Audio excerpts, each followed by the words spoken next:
History is often written by the victors, and in the grand library of human memory, some of the most catastrophic chapters are tucked away in the shadows of the East. While the Western world focuses on the Napoleonic Wars or the American Civil War, a much darker, much more profound storm was brewing in the heart of the 19th century. It was a conflict that would tear the world's most populous empire apart, leaving a scar so deep it can still be felt in the soul of modern China. This is not merely a chronicle of a rebellion.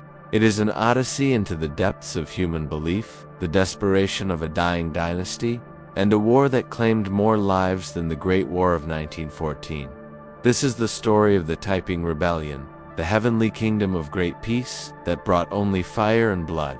To understand the magnitude of the catastrophe, one must first look at the crumbling pillars of the Qing dynasty.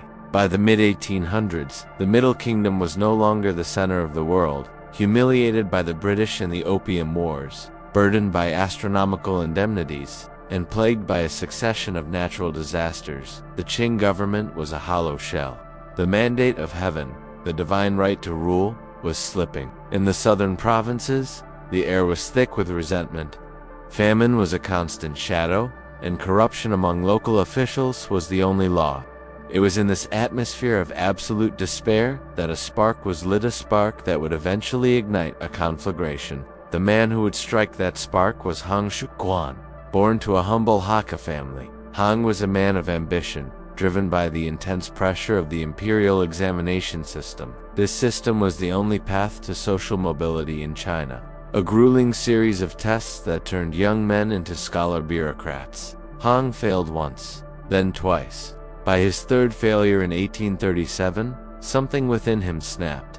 He fell into a deep, feverish coma that lasted for 40 days. In his delirium, he ascended to a celestial realm. He saw a man with a golden beard who gave him a sword, and a younger man whom he called elder brother. They told him that the world was infested with demons, and that it was his sacred duty to purge them. At the time, his family thought he had lost his mind.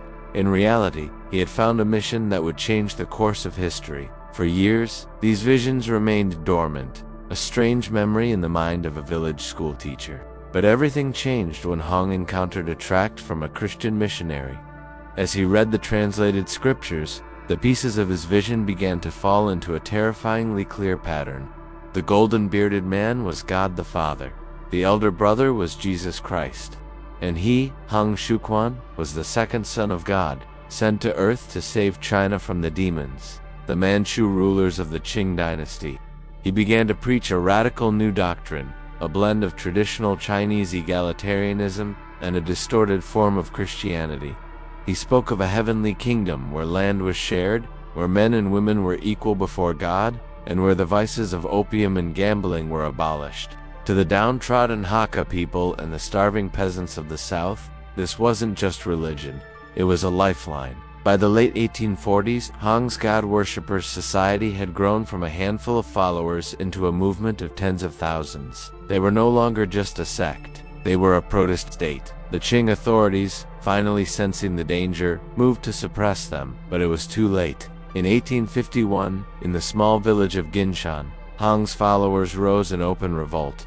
This was the birth of the Taiping Tianguo, the heavenly kingdom of great peace. The irony of the name would soon be written in the blood of millions. The Taiping army was unlike anything the Qing had ever faced. They were fueled by a fanaticism that defied logic. They burned their own homes and gave all their possessions to a sacred treasury. They marched with their hair long and flowing, rejecting the shaved forehead and queue imposed by the Manchus, a symbolic act of total defiance. The initial years of the rebellion were a series of lightning strikes that caught the Qing military completely off guard. The Taiping forces moved north from Guangxi, cutting a path through the heart of China. They were disciplined, organized, and driven by a sense of divine inevitability. By the time they reached the Yangtze River, their numbers had swelled to over 500,000. The river, the lifeblood of the empire, now carried the black-bannered ships of the rebels. In March 1853, the rebellion achieved its greatest triumph. They reached the ancient city of Nanjing, the former capital of the Ming Dynasty. After a brutal siege that lasted only days, the walls were breached. The Taiping soldiers poured in, and the slaughter of the Manchu garrison was total. Nanjing was renamed Tianjing, the heavenly capital. From his new throne in Nanjing, Xiuquan attempted to build his utopia. The laws of the heavenly kingdom were both radical and terrifyingly strict. They sought to reorganize Chinese society from the ground up. Property was abolished. All land belonged to the state and was distributed based on family size. Women were allowed to hold office and serve in the military, a concept centuries ahead of its time in China. But this equality came with a dark price. Men and women, even married couples, were forced to live in separate quarters on pain of death. The consumption of alcohol, tobacco, and opium was strictly forbidden, enforced by public executions. The Taiping were trying to create a monastery the size of a kingdom, and the strain of this unnatural social engineering began to show almost immediately. While the Taiping were busy reshaping society, the Qing dynasty was fighting for its very survival. The regular imperial armies, the Eight Banners, and the Green Standard had proven useless against the rebel zeal. The dynasty was forced to turn to a new kind of power, the provincial gentry. Men like Zhen Gofan, a brilliant Confucian scholar, realized that the Taiping could only be defeated by a force that shared a similar level of ideological commitment. He raised the Shang army, a private militia based on local loyalties and traditional Confucian values. This was a pivotal moment in Chinese history. The central government was effectively delegating the power of violence to local elites, a move that would eventually lead to the era of warlords in the 20th century. As the 1850s progressed, the Great Peace began to rot from within. The leadership of the Taiping, once a unified brotherhood, fractured under the weight of their own power. Xiuquan, the heavenly king, withdrew into the deep recesses of his palace, surrounding himself with a harem of hundreds of concubines, despite his own laws on the separation of the sexes. He left the daily administration to the Eastern king, Yang Xiuqan. Yang was a brilliant strategist, but a man of immense arrogance. He began to claim that he could channel the voice of God the Father, using these divine revelations to humiliate and dominate the other leaders, including Hong himself. The tension reached a breaking point in 1856 in what would be known as the Tianjing incident. Suspicion turned into a localized apocalypse. Xiuquan, fearing a coup, ordered the northern king to assassinate Yang Xiuqan. The resulting purge was a bloodbath that lasted for weeks. Not only was the eastern king killed, but over 20,000 of his followers and their families were slaughtered in the streets of Nanjing. The rebellion's best military mind was gone, and the sense of divine mission was irreparably shattered.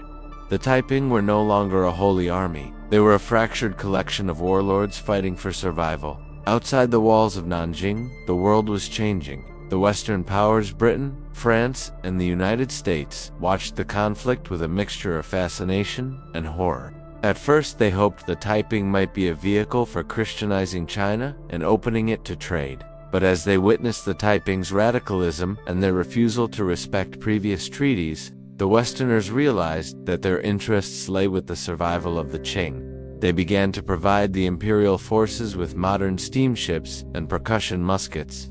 Eventually, they supported the ever-victorious army, a mercenary force led first by the American Frederick Townsend Ward and later by the British officer Charles Chinese Gordon. This marked the first time Western military technology was used on a massive scale to decide the fate of a Chinese civil war. The final phase of the rebellion, from 1860 to 1864, was a slow, agonizing descent into a landscape of death.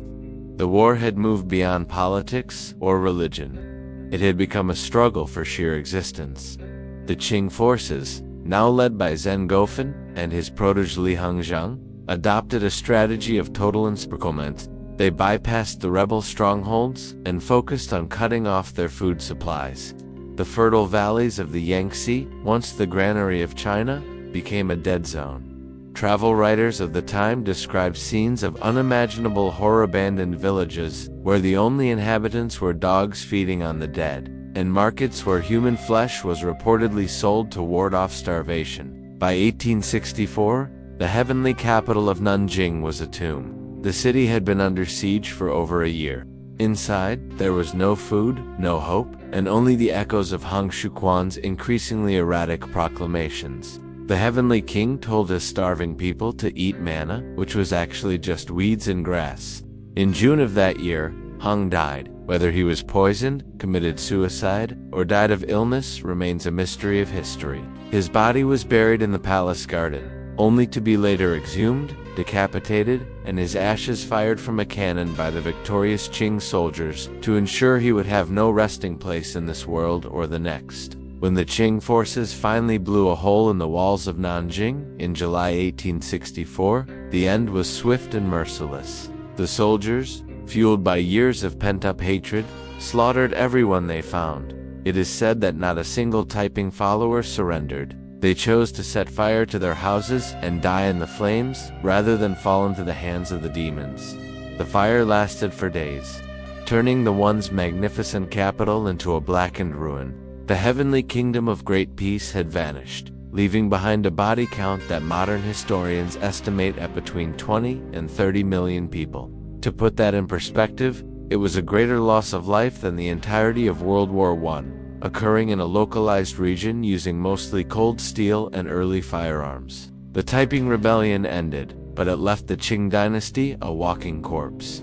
The central government was bankrupt, its prestige was gone, and it was now deeply indebted to both the provincial warlords and the foreign powers who had helped save it. The rebellion had exposed the fundamental weaknesses of the imperial system, weaknesses that would eventually lead to the Boxer Rebellion and the final collapse of the monarchy in 1911. But perhaps the most lasting legacy of the Taiping was the seed of revolution it planted. Decades later, a young man named Sun Yat-sen, and later Mao Zedong, would look back at the Taiping as precursors as the first mass movement of the Chinese people to challenge the old order and dream of a new, albeit radical world.